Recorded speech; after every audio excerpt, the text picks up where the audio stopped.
बिस्मिल्लाहिर्रहमानिर्रहीम। अस्सलाम वालेकुम नाज़रीन, आप यूट्यूब चैनल देख रहे हैं। मैं इमरान खान हूँ। सबसे पहले बरतानिया में भी मैच हुआ और पाकिस्तान खेल रहा था बरतानिया के साथ एक मैच तो पाकिस्तान हार गया, लेकिन इमरान खान वहाँ भी जीत गया। कैदी नंबर 804 के नारे, इमरान खान जिंदाबाद के नारे पूरे स्टेडियम में गूंज रहे थे और सुनाई दे रहे थे। लेकिन एक हैरत की बात बताऊँ, इमरान खान के हक़ में नारा लगाने पर या कैदी नंबर 804 की हमायत करने पर बरतानिया में एक भी शख्स गिरफ्तार नहीं हुआ, क्योंकि वहाँ जमहूरियत है। पाकिस्तान में आप सिर्फ कैदी नंबर 804 का नाम लें, आप अपने मोबाइल की बैक साइड में इमरान खान की फ़ोटो लगा के घूमें, आप पंजाब में किसी जगह पे पाकिस्तान तहरीक इंसाफ का झंडा बाहर निकालने की गलती करें तो फौरी तौर पे आपको गिरफ्तार कर लिया जाएगा, आपको निशाने इबरत बनाया जाएगा, आपके ऊपर दहशतगर्दी का मुकदमा भी दर्ज किया जा सकता है। तो ये तो जी पाकिस्तान की सूरत हाल है। और बरतानिया में भी, यानी दुनिया में जहाँ जहाँ मैचेस होंगे, पाकिस्तानी जहाँ जहाँ मौजूद होंगे, वहाँ पर आपको नारा सुनाई देगा कैदी नंबर 804 का, वहाँ आपको नारा सुनाई देगा इमरान खान का। उसकी वजह क्या है? वजह यह है कि इमरान खान ने अपने उसूलों पर कंप्रोमाइज़ नहीं किया। वजह यह है कि इमरान खान ने नवाज शरीफ और आसिफ अली जरदारी की तरह मफाहमत या डील नहीं की। इमरान खान बातचीत करने में बिलीव रखते हैं, लेकिन अपने मौक़िफ़ को छोड़ने में बिलीव नहीं रखते। हबीब अकरम साहब ने बड़ी ज़बरदस्त बात की कि इमरान खान साहब अब हुकूमत नहीं लेना चाहते। हालांकि एस्टेब्लिशमेंट और बाकी लोग ये चाहते हैं कि इमरान खान हुकूमत बेशक ले ले, लेकिन इमरान खान हुकूमत नहीं लेना चाहते, वो इक़्तिदार लेना चाहते हैं। पाकिस्तान में आज तक हुकूमत तो सबको मिलती रही है, इक़्तिदार किसी को नहीं मिला। इक़्तिदार का मतलब ये है कि फ़ैसले करने का इख्तियार भी मौजूद हो कि ये चीज़ ऐसे चलेगी, ये ऐसे चलेगी और मुल्क के अंदर फ़लाँ चीज़ ऐसे होगी। ये जो इख्तियार है, मुकम्मल इक़्तिदार अपने पास होना, इमरान खान साहब एक्चुअली अब ये चाहते हैं। हबीब अकरम साहब ने बताया, उस क्लिप को अगर आप सुने तो आपको ज़्यादा बेहतर आइडिया हो जाएगा, और दिखाई भी यही दे रहा है। तो बरतानिया भी इमरान खान जिंदाबाद के नारों से और कैदी नंबर 804 के नारों से और कौन बचाएगा पाकिस्तान, इमरान खान, इन नारों से बरतानिया भी गूंज उठा है। ये वो इमरान खान है जिसके साथ जुल्म और ज्यादती करने में रियासत पाकिस्तान के इदारों ने किसी किस्म की कोई कसर नहीं छोड़ी। मिसाल के तौर पे उलमा इकराम इकट्ठे हुए और उन्होंने इद्दत वाले केस के ऊपर बात की। इद्दत वाले केस में फैसला महफूज कर लिया गया है, 29 मई को ये फैसला सुनाया जाएगा। अब उस पर जब उलमा इकराम इकट्ठे हुए, जिसमें साबिक वफाकी वज़ीर बराए मजहबी उमूर नूरुल हक कादरी साहब थे और दीगर तमाम मकातब फ़िक्र से ताल्लुक़ रखने वाले उलमा इकराम वहाँ पे मौजूद थे। ये वो उलमा इकराम है जो अपनी अपनी जगह पे बड़े मोतबर और मोहतरम हैं और इनकी बहुत बड़ी बड़ी फॉलोइंग्स है। इन उलमा ने बड़ा क्लियरली कहा कि इद्दत केस में दिया गया फ़ैसला मुतनाज़ है और शरीयत मोहम्मदी सल्लल्लाहु अलैहि वसल्लम के ख़िलाफ़ है। मुद्दई समेत तमाम मुलव्विस अफराद को कानून के कटहरे में लाया जाए और मुतासरा फरीक से माफ़ी मांगी जाए। ख़ास तौर पे बुशरा बीबी के हवाले से वो ये कह रहे हैं। नेशनल प्रेस क्लब इस्लामाबाद में ये प्रेस कॉन्फ्रेंस हुई है, उलमा इकराम वहाँ पे मौजूद थे। उन्होंने कहा जी हमारा मकसद है कि जो इद्दत वाला एक केस आया और उसका फ़ैसला हुआ, ये शरीयत मोहम्मदिया सल्लल्लाहु अलैहि वसल्लम के ख़िलाफ़ है और पर्देदार खातून की किरदार कुशी की गई है। आला अदलिया से मुतालबा करते हैं इस मुतनाज़ फ़ैसले को वापस लिया जाए, मुद्दई समेत तमाम मुलव्विस अफराद को कानून के कटहरे में लाया जाए और मुतासरा फरीक से माफ़ी भी मांगी जाए। सुन्नी इत्तेहाद कौंसिल के सरबराह हामिद रज़ा साहब वहाँ पे मौजूद थे, उन्होंने भी इस पे बात की। सेनेटर राजा नासिर अब्बास साहब वहाँ पे मौजूद थे, उन्होंने भी इस पे बात की और बाकी उलमा इकराम ने भी इस पे खुलकर बात की। तो इद्दत वाले केस को तो उलमा इकराम ने उड़ा के रख दिया। अब अदालत ने भी इस केस को तकरीबन जो अब तक इत्तलात आ रही हैं या जो वकला का कहना है या जो वहाँ पे रिपोर्टर्स कवर करते हैं, वो कह रहे हैं जी जो हमने समाअत सुनी है या जो केस को हमने सुना है वहाँ पे, उसके मुताबिक तो कोई भी जज होगा, इद्दत वाला केस नहीं टिक पाएगा, इद्दत वाला केस फारिग हो जाएगा। हाँ, ये हो जाएगा फैसला कहीं और से आ जाए और वो आपको सामने सुना दिया जाए, क्योंकि फ़ैसला महफूज किया गया और ज़्यादा दिनों तक के लिए महफूज किया गया है, 29 मई तक के लिए। तो उसमें कुछ भी हो सकता है, लेकिन जो अक्सरियत है वो ये कह रही है कि ये इद्दत वाला केस उड़ जाएगा। एक और चीज़ हुई नाज़रीन, और ये चीज़ बार बार हो रही है, शहबाज शरीफ साहब के साथ हो रही है और बार बार हो रही है। शहबाज शरीफ साहब ने एक और ट्वीट कर दिया। एक तो पाकिस्तान दुनिया का वाहिद मुल्क बन गया है जहाँ पे एक सोशल मीडिया एप्लीकेशन को बैन किया गया, और ये वो सोशल मीडिया एप्लीकेशन है जो दुनिया में सबसे ज़्यादा पढ़ी जाती है, देखी जाती है, इसको लोग बहुत ज़्यादा इस्तेमाल करते हैं, वन ऑफ द बेस्ट है दुनिया में। तो जिसको एक्स कहते हैं, आप पहले इसको ट्विटर कहते थे, अब इसको एक्स कहते हैं। तो इसको पाकिस्तान में बैन किया गया, पाकिस्तान में इसको बंद किया गया। लेकिन मज़े की बात यह है कि पाकिस्तान का वज़ीर आज़म, पाकिस्तान के वज़राए आला यानी जिस वज़ीर आज़म की हुकूमत ने इसको बंद किया है वो खुद इसको इस्तेमाल करता है। आपको हैरत हो रही ना, आपको अजीब लग रहा होगा, लेकिन ये हकीकत है कि शहबाज शरीफ की हुकूमत ने एक्स को बैन किया, बंद किया, गैर कानूनी कर दिया उसका इस्तेमाल, पाकिस्तान में इसको रिस्ट्रिक्ट कर दिया, बैन कर दिया, लेकिन आपका वज़ीर आज़म इसको इस्तेमाल करता है ना अजीब बात। शहबाज शरीफ ने इस ट्वीट में क्या कहा, मैं उर्दू में आपको बता देता हूँ। उन्होंने कहा, मैंने फ़लस्तीनी अवाम की मुनसिफाना जद्दोजहद के लिए पाकिस्तान के मजबूत अज़म का अदा किया और इसराइल को गज़ा और रफ़ा पर हमले से रोकने के लिए ICJ यानी इंटरनेशनल कोर्ट ऑफ जस्टिस उसके फैसले को सराहा है। हम उम्मीद करते हैं कि कश्मीर के मजलूम अवाम को भी आलमी बरादरी की तरफ से ऐसी ही तवज्जो मिलेगी, क्योंकि वो भी गुज़िश्ता 7 दहाइयों से वहशियाना कब्ज़े और बुनियादी इंसानी हुकूक से इनकार को बर्दाश्त कर रहे हैं। ये जनाब शहबाज शरीफ साहब ने कहा है। इसके ऊपर भी इनको कम्युनिटी नोट लग गया। शहबाज शरीफ साहब जब भी कोई ट्वीट करते हैं ना तो कम्युनिटी नोट लग जाता है, लोग बता देते हैं कि जनाब असल बात ये है, आप गुमराह ना करें। तो शहबाज शरीफ साहब ने गुमराह करने की कोशिश की।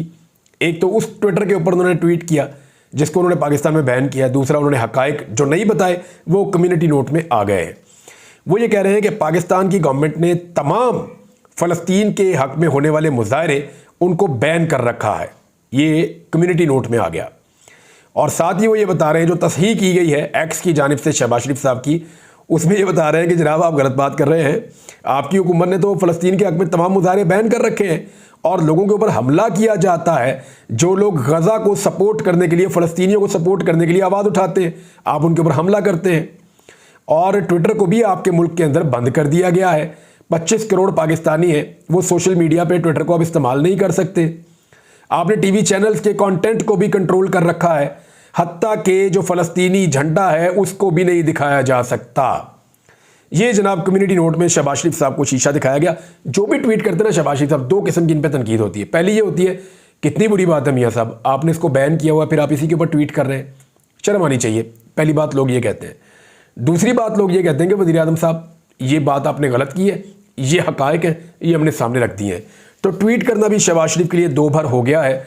फार्म 47 के साथ इस तरह की हरकतें तो फिर होंगी और वो हरकतें अब हो रही हैं। नाज़रीन, एक तस्वीर बहुत गर्दिश कर रही है सोशल मीडिया पे। यहाँ पे आपको एक पुलिस वाला नज़र आ रहा है जो SSP है, और वो जिस तरह उंगली दिखा रहा है बड़े गुस्से वाले चेहरे के साथ सेनेटर मुश्ताक अहमद साहब की तरफ करके, ये तस्वीर वायरल हुई है। फिर उसके बाद सोशल मीडिया पे लोगों ने इसराइल की और जहाँ जहाँ पे जुल्म होता है वहाँ की तस्वीरें वायरल की, तो देखा इससे मिलते जुलते ही मनाज़र और इतना ही गुस्सा होता है उन लोगों में भी।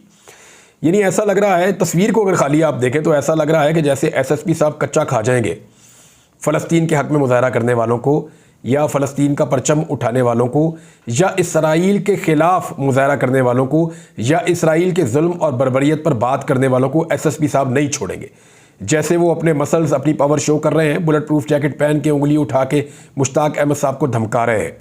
कुछ लोगों ने कहा कि मुश्ताक अहमद साहब ने भी उंगली दिखाई है। पुलिस ने इसके ऊपर अपनी जस्टिफिकेशन दी है और पुलिस ये कह रही है कि पुलिस अफसर के सेव गज़ा मूवमेंट के रहनुमा मुश्ताक अहमद खान से उंगली उठाकर बात करने की तस्वीर सोशल मीडिया पर वायरल हो रही है, जिस पर इस्लामाबाद पुलिस की जानिब से वजाहत। और उन्होंने कहा कि एहतजाज के दौरान की एक तस्वीर को सियाको सबाक से हटाकर पेश किया जा रहा है। वीडियो में देखा जा सकता है कि पुलिस अफसर मुजाहिरीन के साथ तहम्मुल से बात कर रहे हैं, मगर इस वीडियो में से एक तस्वीर निकालकर प्रोपेगेंडा किया जा रहा है। अब हमने वीडियो भी देखी। जब वीडियो देखी तो मुश्ताक अहमद साहब खारदार तारों की तरफ देखकर इशारा करके वो बात कर रहे हैं और बड़े तहम्मुल से बात कर रहे हैं, जबकि पुलिस का अंदाज बड़ा अग्रेसिव और बहुत गुस्से में था। बहरहाल पुलिस ने अपने बयान में कहा कि इस्लामाबाद पुलिस एक प्रोफेशनल पुलिस है, वो तो पता चल रहा है, जो अपने फ़राइज़ मनसबी ऐसा तरीके से सर अंजाम दे रही है। हर शहरी की इज़्ज़त इस्लामाबाद पुलिस का फ़र्ज़ है और पुलिस तमाम शहरियों की इज़्ज़त और तकरीम का ख्याल रखती है। पुलिस ने ख़ासतौर पर इस्लामाबाद पुलिस ने जो इस्लामाबाद के शहरियों को इज़्ज़त दी है वो तो इस्लामाबाद के शहरी बता सकते हैं, लेकिन 4 ख्वाजा सरा इनसे नहीं पकड़े गए, इतने दिन हो गए। उनकी फुटेज भी मौजूद है, 15 मिनट के अंदर उनकी वीडियो बन के वायरल हो गई। औकात ये है इस पुलिस की कि एक सियासी जमात का दफ्तर तोड़ना हो तो ये बहुत बड़ी तादाद में पहुंच जाते हैं। एक सियासी जमात के कारकुन को या लीडर को गिरफ्तार करना हो तो ये 150 की तादाद में पहुंच जाते हैं। लेकिन 4 ख्वाजा सरा जो एक बड़ी पार्टी के लीडर पर अटैक करके अपनी वीडियो बनाकर खुद भी वीडियो बनवा रहे थे और वो वहाँ से चले जाते हैं और अब तक पुलिस नाकाम है उनको पकड़ने में बुरी तरह से। ये पता भी नहीं कर सकी पुलिस वो कहाँ से आए थे, कौन थे और किधर गए। ये तो औकात है इस्लामाबाद पुलिस की, और कह रहे हैं जी हम बड़े प्रोफेशनल पुलिस वाले हैं। यार 4 ख्वाजा सरादे ताड़े को फड़े नहीं गए, बहुत ही आप प्रोफेशनल है। इस्लामाबाद पुलिस की प्रोफेशनलिज्म का अंदाजा तो आपको यहां से हो जाना चाहिए। नाज़रीन, अब कुछ बड़े अहम स्टेटमेंट्स हैं, मैं आपके सामने रख देता हूं और ये बड़े ज़रूरी हैं। देखें, SIFC के झंडे गाड़े जा रहे हैं मौजूदा वफाकी हुकूमत की जानिब से। वो बहुत दावा कर रहे हैं, क्लेम कर रहे हैं कि कमाल प्लेटफॉर्म है और हमने ये कर दिया वो कर दिया। नजम सेठी जो मौजूदा हुकूमत के बहुत करीब है, नवाज शरीफ साहब के दोस्तों में से है, वो ये फरमा रहे हैं कि SIFC कामयाब क्यों ना हो सकी। हमें कहा गया था कि सऊदी अरब से और UAE से इतने इतने पैसे आ रहे हैं। हाइब्रिड निज़ाम में ये था कि इलेक्शन के बाद सियासी इस्तेहकाम आएगा, लेकिन वो नहीं आ सका, बल्कि अदम इस्तेहकाम बढ़ रहा है। इस वजह से माशी प्रोग्राम खतरे में पड़ गया है। IMF का एजेंडा था और उन्हें कहा गया था कि सियासी इस्तेहकाम आएगा, सियासी इस्तेहकाम लेकिन नहीं आया। और जब नहीं आएगा तो सरमायाकारी नहीं आएगी, फिर ग्रोथ नहीं होगी और बेरोजगारी बढ़ेगी और IMF मजीद सख्त होता चला जाएगा। नजम सेठी साहब भी नाकामी का ढिंढोरा पीट रहे हैं।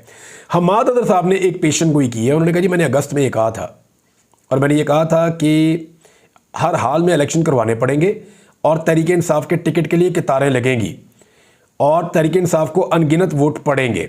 ये तो हुआ है वैसे। उन्होंने कहा जी अब नई पेशन गोई मैं कर रहा हूँ, ये हुकूमत गर्मियाँ नहीं निकाल पाएगी और शदीद मुल्कगीर एहतजाज के बाद फार्म 47 का टोला मुल्क से फरार के रास्ते ढूंढ रहा होगा। एक बात मुस्तफ़ा कमाल ने भी की। मुस्तफ़ा कमाल ने कमाल का स्टेटमेंट दिया। उन्होंने कहा जी मैं नवाज शरीफ की जगह होता तो सुबह का नाश्ता लेकर अडियाला जेल में इमरान खान के पास जाता और कहता तुम मुझे माफ़ करो, मैं तुम्हें, और हम मिलकर किसी और को माफ़ करते हैं। किसी और का मतलब आप समझ रहे हैं ना, यानी मुस्तफ़ा कमाल साहब एक तरह की सिफारिश कर रहे हैं कि मियाँ नवाज शरीफ और इमरान खान हाथ मिलाएं और एस्टेब्लिशमेंट को भी माफ़ कर दें। लेकिन मुस्तफ़ा कमाल साहब आप आगाज़ क्यों नहीं करते? जो आपने फार्म 47 के ऊपर एक जाली जीत हासिल की हुई है, वो मैंडेट आप वापस पाकिस्तान तहरीक इंसाफ के उम्मीदवार को दें और उनसे जाके आप माफ़ी मांग लें और आप कहें जी आप मुझे माफ़ करें, मैंने आपको माफ़ किया। आगाज़ तो फिर अपने घर से करना पड़ेगा। तो मुस्तफ़ा कमाल साहब, है आप में इतनी जुर्रत कि आप ये कहें कि आप ये इलेक्शन हार गए थे और फार्म 45 के ऊपर जीतने वाले को बाहर करके फार्म 47 पर आपको कामयाबी दिलाई गई है? अगर आप ये कर सकते हैं तो फिर आप बाकियों से भी उम्मीद रखें। जावेद हाशमी साहब ने कहा कि इमरान खान ने कौम को नहीं छोड़ा, कौम इमरान खान के साथ खड़ी हो गई। नवाज शरीफ ने हर बार कौम को दगा दिया है और अब वो इसका नतीजा भुगते। ये बात की जी जावेद हाशमी साहब ने। शेर अफजल मरवत ने एक स्टेटमेंट दिया है और पाकिस्तान तहरीक इंसाफ के लोग इस स्टेटमेंट के ऊपर जोर दे रहे हैं। शेर अफजल ने कहा अगर हमने अवामी एहतजाज में मजीद ताखीर की तो वक्त और तारीख हमें कभी माफ़ नहीं करेगी। खान कौम को सड़कों पर ले जाने और अवामी मुज़ाहमत के मुंतज़िर हैं। हम कुछ नहीं कर रहे, इसके बजाय सबसे कीमती वक्त ज़ाया कर रहे हैं। ये मुजरिमाना है और हमारी हैसियत को ख्वाजा सराओं से भी नीचे कर देता है। ये जी शेर अफजल मरवत का स्टेटमेंट है और वो ये चाह रहे हैं कि फौरी तौर पे एहतजाजी तहरीक का आगाज़ किया जाए। एमल वली खान ने कहा कि मुल्क में इस वक्त सॉफ्ट मार्शल लॉ है, सियासत और सियासतदान गुलाम बन चुके हैं। जबकि साकिब निसार साहब ने भी स्टेटमेंट दे दिया है। उन्होंने कहा नवाज शरीफ झूठ बोलता है, इसके पास मुझसे मुताल्लिक ऑडियो टेप जाली है। अब नवाज शरीफ के बारे में ज़रा जाते जाते मैं आपको एक चीज़ बताऊं कि कुछ दिन पहले बहुत खबरें आ रही थी। एक खबर ये आ रही थी कि नवाज शरीफ के अंदर कोई लावा पक रहा है। लावा, वो मज़ामती बयानिया जो है उसका अलम उठाने वाले हैं मियाँ नवाज शरीफ साहब। अब उनके सब्र का पैमाना लबरेज हो चुका है, वो बहुत जज्बाती हो चुके हैं। नवाज शरीफ साहब अब एक मज़ामत करने जा रहे हैं और बड़ी मजबूत सियासत करेंगे। वो अब किसी की खैर नहीं है। नवाज शरीफ साहब जो हैं वो अपनी पार्टी को खुद संभालेंगे और मकबूलियत की मिराज उनकी पार्टी को मिल जाएगी। लावा फटने वाला है, पता नहीं क्या कुछ फाड़ा जा रहा था और पता नहीं क्या कुछ कहा जा रहा था कि मियाँ साहब ये कर देंगे तो वो कर देंगे, तो पार्टी के सदर बनने जा रहे हैं और फिर हुकूमत को बिल्कुल दीवार से लगा देंगे और मियाँ साहब अवाम की फलाह के लिए निकल पड़ेंगे, अवाम का समंदर होगा और नवाज शरीफ, पता नहीं क्या कुछ बातें जो हैं वो की जा रही थी। फिर हमने देखा कि एक मीटिंग में नवाज शरीफ साहब को पार्टी का सदर जो है वो बना दिया गया और शहबाज शरीफ साहब बीच में से निकल गए। नवाज शरीफ साहब ने वहाँ पे सिर्फ 4 काबिल ज़िक्र बातें की। एक, उन्होंने इमरान खान पे इल्ज़ाम लगाया, वो उनकी अपनी पार्टी ने कह दिया नहीं मियाँ साहब आप झूठ बोल रहे हैं। उन्होंने कहा इमरान खान ने मुझे कहा ये सड़क बना दें, तो इरफान सिद्दीकी ने कहा नहीं इमरान खान ने नहीं कहा, मियाँ साहब ने खुद बनाई थी। दूसरा, मियाँ साहब ने एक इल्ज़ाम लगाया तारुल कादरी साहब पे, उन्होंने नाको चने चबुआ दिए। अब मियाँ साहब उसके बाद से मुंह बंद करके चुप करके बैठे हुए हैं और तारुल कादरी साहब का नाम भी नहीं ले रहे। कि लंदन प्लान पे उन्होंने तारुल कादरी साहब को टारगेट किया था। तारुल कादरी साहब ने कहा, आओ जी साबित करो, वो भी पास से हो गया। एक इल्ज़ाम लगाया जी साकिब निसार साहब पे, और उनके बारे में कहा जी मेरे पास उनकी ऑडियो मौजूद है। ऑडियो वीडियो का आपको पता, धंधा बड़ा ज़बरदस्त करते हैं मियाँ साहब, उनकी फैमिली। तो मेरी ऑडियो मौजूद है। साकिब निसार साहब ने रोज़ाना की बुनियाद पे मियाँ साहब को धोना शुरू किया। उन्होंने कहा मियाँ साहब लाएं ऑडियो किधर है, जाली ऑडियो आपके आप लेकर आए, ऑडियो में आपको बताऊंगा, केस करूंगा आपके ऊपर। मियाँ साहब उससे भी भाग गए। एक उन्होंने कहा जी मैं खुद चलकर इमरान खान के पास गया था, तो मदर अब्बास साहब ने वहां पे मियाँ साहब का रिकॉर्ड दुरुस्त करवा दिया, सीनियर सहाफ़ी हैं। उन्होंने फरमाया कि मियाँ साहब आप खुद नहीं गए थे, आपको उस वक्त के आर्मी चीफ जनरल कियानी ने भेजा था, आप उनके कहने के ऊपर इमरान खान से मिलने गए थे। अब वो वक्त है और ये वक्त है। मियाँ साहब कंबल लपेट के खामोशी के साथ बैठे हुए हैं और बर्फ से ठंडे मियाँ नवाज शरीफ साहब हो चुके हैं। यानी जिसके अंदर लावा फट रहा था, गर्मी आ रही थी, उबाल आ रहा था और पता नहीं जज्बात फड़क रहे थे, क्या कुछ होने वाला था, वही मियाँ नवाज शरीफ साहब बर्फ से ठंडे होकर बैठे हुए हैं। और इस शदीद गर्मी के माहौल में भी आपको एसी से ज़्यादा, कूलर से ज़्यादा ठंडा मियाँ नवाज शरीफ आपको मिलेगा। तो मियाँ नवाज शरीफ साहब का ठंडा होना बनता है। वजह यह है कि मियाँ साहब के पास कोई बयानिया ही नहीं बचा, और अगर वो मुज़ामती बयानियाँ अपनाते हैं तो लोग उनको इमरान खान की बी टीम कहेंगे कि ये इमरान खान की नकल कर रहे हैं अपना बयानिया बनाने के लिए। अब मियाँ साहब के पास एक ही रास्ता है जिसके लिए वो कोशिश कर रहे हैं कि मैं तो गर्म बयानिया बना नहीं सकता, तो इमरान खान को ही ठंडा कर दें। यानी बाकी जो बयानिया जिनके पास मौजूद है, पाकिस्तान तहरीक इंसाफ के पास, बाकी जमातों के पास, उनको अब ठंडा किया जाए, और उसके लिए वो काम कर रहे हैं। जैसा कि मिन्नत तरले आपको आजकल नजर आ रहे हैं। PMLN के लोग कह रहे हैं जी इमरान खान क्यों नहीं बैठते, क्यों नहीं बात करते, आए बैठे हमारे साथ बात करें, मियाँ नवाज शरीफ मिलने के लिए तैयार है। भाई मियाँ साहब आप तो मिलने के लिए तैयार हैं, क्या इमरान खान आपको मिलने के लिए तैयार है? और क्या इमरान खान को आप उसका मैंडेट वापस करेंगे? ये वो बड़ा सवाल है जो वो सबसे पहले आपसे पूछेगा कि मियाँ साहब पूरा पाकिस्तान जानता है आप इलेक्शन हारे हैं, मैंडेट छोड़ दीजिए, फिर इलेक्शन लड़ लेते हैं, आइए बैठ जाते हैं। लेकिन मियाँ साहब आपसे नहीं हो पाएगा, आपसे नहीं हो पाएगा। अब तक के लिए इतने, अपना ख्याल रखिएगा, अपने चैनल का भी। अल्लाह हाफ़िज़।